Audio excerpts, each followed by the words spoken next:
Driver, गाड़ी दूसरे रास्ते पर मोड़ लें। यहाँ से रैली निकलने वाली है। गाड़ी में हूँ पर खबरों से दूर नहीं, क्योंकि जानते रहना लाजमी है। तो अभी अपना फोन उठाइए और समा SMS न्यूज अलर्ट्स हासिल करने के लिए SA टाइप कीजिए और भेज दीजिए 8125 पर। समा SMS न्यूज अलर्ट्स, जानते रहना लाजमी है।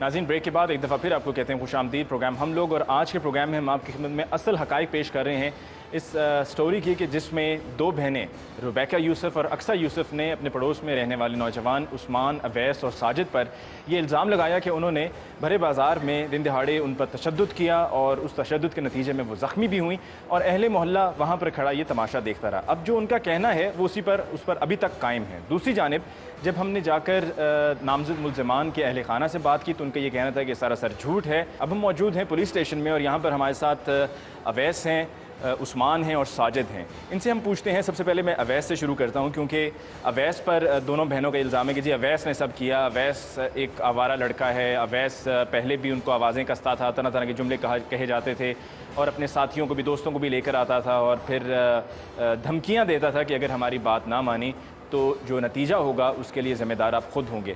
हमारे साथ अवैस हैं। अवैस, मुझे ये बताइए कि आप पर जो इल्ज़ाम लगाया गया है जिसकी वजह से आपको गिरफ़्तार भी किया गया और अभी आप यहाँ इस पुलिस स्टेशन में, इस कोठरी में बंद हैं, आपकी नज़र में आप क्या कहते हो, क्या ये सब हुआ? सर, ये इल्ज़ाम सरासर झूठा है क्योंकि वो मेरी बहनें हैं। मैं उनके साथ ऐसा क्यों करूँगा? हमारा इनके घर इतना आना जाना नहीं है, लेकिन हमारे घरेलू मामलात की वजह से, ठीक है, लेकिन मैंने आज तक इनको कोई ऐसे क्या घरेलू मामलात हैं जिसकी वजह से आपका इनकी तरफ आना जाना नहीं है, जबकि आपकी दूर की सही रिश्तेदारी भी है और एक मकान छोड़कर साथ वाला मकान उनका है तो फासला भी नहीं है? सर, ये जो है ना, ये ज़्यादा बदजुबान है, ठीक है। ये किसी का लिहाज नहीं करती, चाहे वो मेरी माँ हो या किसी की भी माँ हो, उनका लिहाज नहीं करती। जो दिल में आए या जो मुँह में गालियाँ निकालती हैं।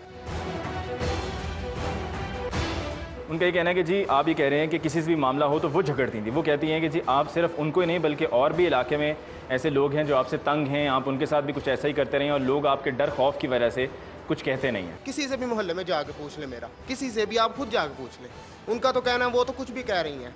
वो तो ये भी कह रही हैं कि जी इन्होंने हमारे साथ ज़बरदस्ती भी की है, हमें सड़क पे निकाल के हमारे साथ तशद्दुद भी किया, बुरा करके मारा भी गया है। वो तो ये भी कह रही हैं। मोहल्ले में आप किसी से भी जाकर पूछ लें। ठीक है। मैंने खैर मोहल्ले में भी लोगों से बात की और एक ऐसी खातून से भी मेरी मुलाकात हुई जो ज़ईफ़ हैं और उनका ये कहना था कि मैंने ये सब अपने सामने होते हुए देखा और मैंने ये देखा कि आपने उनको मारा, उनके कपड़े भी फटे और उनकी जो बहन है, छोटी बहन अक्सा, वो मदद के लिए पुकारती भी रही, लोगों से कहती रही कि जी मदद करो, लेकिन कोई बीच में नहीं आया। सर, पहली बात तो यह है कि जिस वक्त लड़कियों को मार पड़ी है उस वक्त तो मैं उधर मौजूद ही नहीं था। यानी कि लड़कियों को मार पड़ी है? लड़कियों को किसने मारा? लड़कियों को यानी कि मारा इतना नहीं है, बस ज़्यादातर यानी कि। जी आप बताइए। सर, आपको पहले मैं ये बात बताऊंगा कि ये जो न्यूज़ है कि लड़कियों को मारा गया, वो किस तरह मारा गया और कैसे मारा गया, मैं आपको ये बात बताता हूँ पहले। क्योंकि मेरी अम्मी है, उनको 22 साल से शुगर है, ठीक है। ये उन पर थप्पड़ मार रही हैं। मैंने उनको थप्पड़ मारते हुए सिर्फ उनको धकेला है, छुड़वाया है। इन लड़कियों ने झूठे बनाए गए हैं। उसके अलावा ऐसे जो हमारे ASI हैं राशिद भट्ट साहब, ये इनके पास लड़कियां हैं, उस वक्त कोई कपड़े नहीं फटे, कोई इन पर जख्म के निशान नहीं, वो खुद गवाह। ये बाद में कहाँ से फिर कपड़े फट गए और ये खुद फाड़े गए हैं, ये खुद फाड़े गए हैं, ये खुद फाड़े गए हैं। जख्म भी खुद दिए? ये खुद फाड़े गए हैं, सब कुछ खुद हुआ गया। जख्म किसने दिए उनको? खुद दिए गए, इन्होंने खुद अपने हाथों से दिए। वो ऐसा क्यों करेंगे? 3 तारीख को रात को मगरिब और इशा की नमाज के टाइम के दौरान वैस के दोस्त आए हैं, मेरे घर के बाहर खड़े हैं। उन्होंने जनाब कहा कि ये लड़के आपके मोहल्ले में ना आए। अवैस ने पूछा आप हमारी बाजी लगती हैं, हम बताते हैं आपको, आप बताएं थे क्या वजह। मैं मेरे दोस्तों की ऐसी की तैसी, वो आपसे आके माफ़ी मांगेंगे। अवैस ने कहा फिर हमें भी ये गवारा नहीं है कि आप हमारे मोहल्लेदार हैं और आपके घर में गैर मर्द कोई आए। इन्होंने कहा हमने उन्हीं गैर मर्दों से आपको फायरिंग करवा देनी, आपको कत्ल करवा देना है। ये उसी टाइम गाली गलोच करती रही हैं, ठीक है। हमारे चचा आए हैं, जो इनके भी चचा लगते हैं, हमारे भी चचा लगते हैं। उन्होंने आकर सुलह शुलह करवा दिया, इनको तसल्ली दिया, ये जी फुल मुतमईन हो गई हैं, मामला रफा दफा हो गया जी। सुबह मैं अपने डेली मामूल के दौरान, ठीक है, मैं 6 बजे अपनी दुकान शॉप पर जाता हूँ, मेहनत खोलता हूँ। मैं जनाब 9 बजे घर तो मुझे पता चलता है जी जनाब 2 लड़के का नाम उस्मान भट्ट है, दूसरे का नाम वल्ला आलम क्या है, तीसरा लड़का हमारे एरिया का है जो उनके घर में आता है, और साथ 2-3 लड़के डेली लेकर आता रहता है।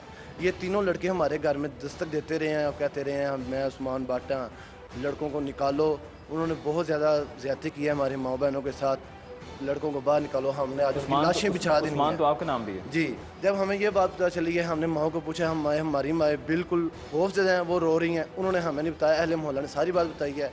हम चुप करके, हमने मोहल्ले में भी हमें ये पता है लड़के इस वक्त इनके घर में हैं, हमने ये भी नहीं सोचा कि हम यार इनके घर में जाके मार सकते हैं, पर हमने ये नहीं किया। हम 1 किलोमीटर दूर फाटक के पास खड़े हो गए हैं। जब लड़के वापस जाएंगे गुजरावाला तब हम अपना बदला ले लेंगे। ऐसे ही हुआ है, लड़के आए हैं, हमने उनको मारा है, ठीक है, मैंने और वैस ने मारा है, उनको मारा है। जब हम वापस पहुँचे हैं हमने ये देखा है वो लड़कियाँ वापस आ चुकी हैं, बाज़ार में खड़ी हैं। हमारी जो मेरी माँ आई है उन्होंने कहा बेटा आप दुपट्टा लो, अंदर चलो, आप क्या कर रही हो।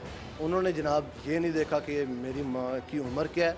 वो जनाब उसी वक्त थप्पड़ों से थप्पड़ शुरू हो गई हैं। मेरी माँ बिल्कुल कमज़ोर है, ठीक है, उनके मुकाबले में। मुझसे ये बिल्कुल नहीं देखा गया, मैंने छुड़वाया है। इन अपनी माँ को छुड़ाने को लफ्ज़ को ना सर मारने का नाम दिया गया है। साजिद, आपको किस तरह इस मामले में शामिल किया गया? आप इनके साथ थे? सर मैं एक्चुअली अपनी दुकान पे रहता हूँ, पापास पिज़्ज़ा के नाम से मैंने इधर काम शुरू किया। तो मैं एक्चुअली दुकान से जब आया, तकरीबन मुझे टाइम एग्जैक्टली याद नहीं है, मेरी वाइफ ने मुझे कॉल की कि बच्चों के लिए कोई दूध वगैरह कोई बिस्किट ले आओ। तो मैं वो मोटर बाइक पे बैठ के घर आया तो मैंने देखा कि अक्सा जो है ना वो बाहर बाज़ार में खड़ी हुई थी, किसी को गालियाँ दे रही थी। उससे पहले क्या हुआ, लड़कों की आपस में लड़ाई हुई रात को, पिछली रात को क्या हुआ मुझे इस मामले में बिल्कुल पता ही नहीं था। जहाँ से मेरी एंट्री हुई, मैं क्या देखता हूँ कि वो अक्सा बाहर निकल के गालियाँ निकाल रही है। मैंने मोटर बाइक खड़ा किया तो मैंने मामले के बारे में जानना चाहा कि ये क्यों हो रहा है। इतनी देर में जो मेरी सास है, ये मेरी मदर इन लॉ है, वो चल के उनके पास चली गई हैं। मैं उनके पास चला गया, अपनी सास को मैंने कहा आप क्यों उधर जा रही हैं, आप वापस आ जाए। कहती है नहीं, मैंने उससे पूछ तो लूँ कि माजरा क्या, किसको गालियाँ दे रही है। वो उसके पास गई हैं। उस वक्त मैं उनके बिल्कुल साथ खड़ा हुआ था अपनी मदर इन लॉ के। वो उनसे जाके उन्होंने बोला कि अक्सा तुम क्यों ये बदतमीज़ी कर रही हो, किसको गालियाँ दे रही हो, अंदर जाओ। तो आगे से अक्सा कहती है हम तुमको गालियाँ नहीं दे रही, उनका एक चचा लगता है फैसल भट्ट, हम फैसल भट्ट को गालियाँ दे रही हैं जिन्होंने उन लड़कों को जो गुजरांवाला शहर से उनको मार पड़वाई है। ठीक है, उनको इस बात का दुख था लड़कियों को बेसिकली। इतनी देर में वो लड़के भी आ गए हैं, वो जो पीछे से वो लड़के आए थे वो भी गुत्थम गुत्था वो भी आ गए हैं।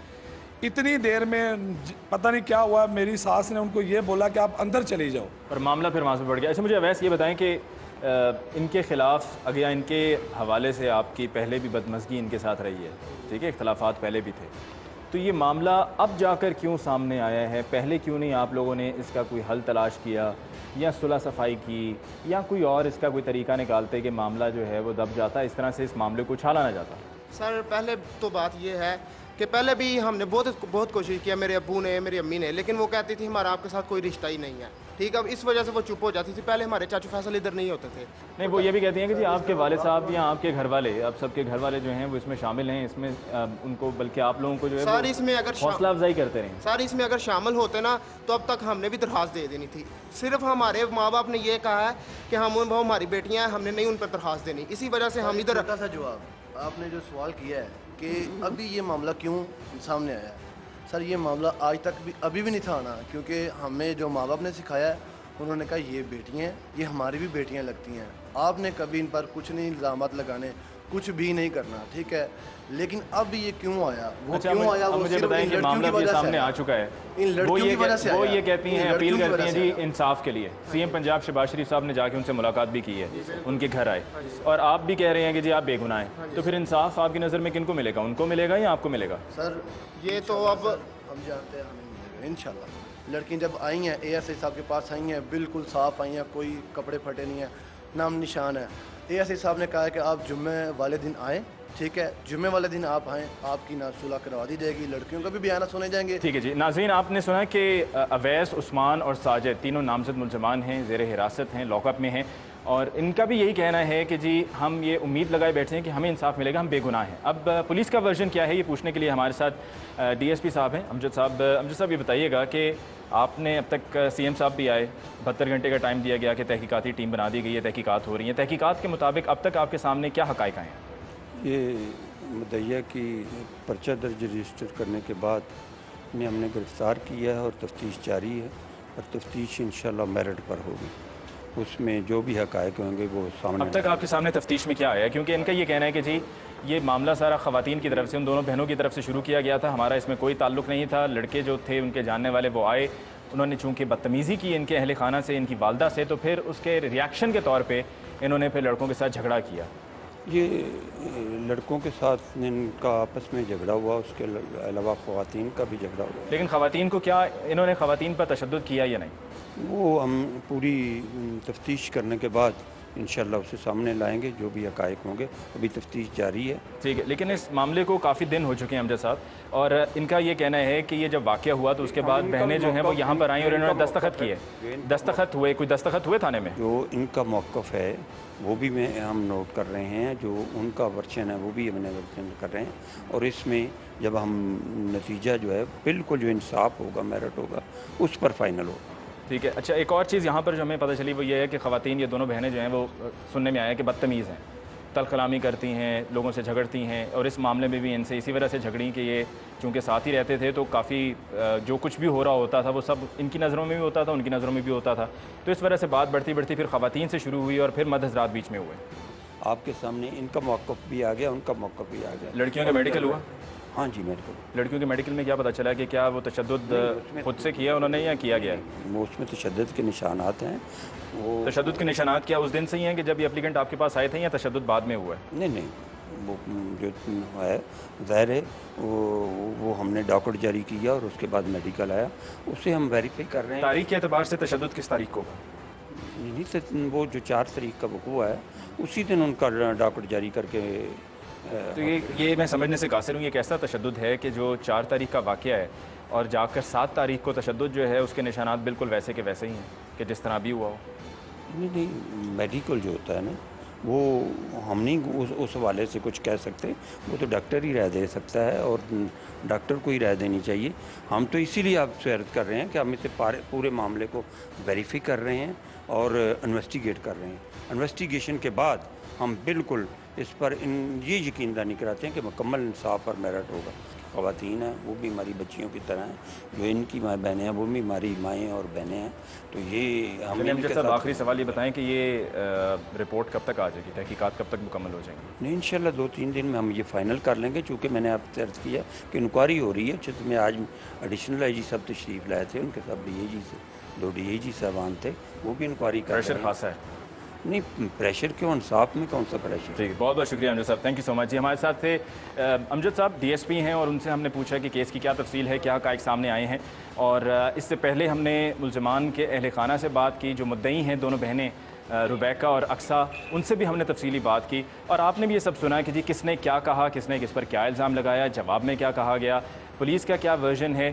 पुलिस के पास अब तक कोई ठोस जवाब पुलिस की तरफ से नहीं दिया गया कि जी ये असल हकीकत है, ये हक़ाइक़ हैं और ये मामला इस तरह से हुआ, जबकि अगर वो चाहते तो वो दे सकते हैं। लेकिन किसी भी वजह से इस हकीकत को या जो असल हक़ाइक़ हैं उनको सामने नहीं लाया गया। बहरहाल जी, आपने भी प्रोग्राम देखा, आप ख़ुद भी देख कर ये फ़ैसला कर सकते हैं कि कौन सही है और कौन गलत है, किसको इंसाफ मिलना चाहिए या किसके साथ ज़्यादती हुई। मुझे अली मुमताज़ को प्रोग्राम हम लोग से दीजिए इजाज़त। इंशाअल्लाह आपकी खिदमत में जल्द फिर हाज़िर होंगे, तब तक के लिए अल्लाह के बाद।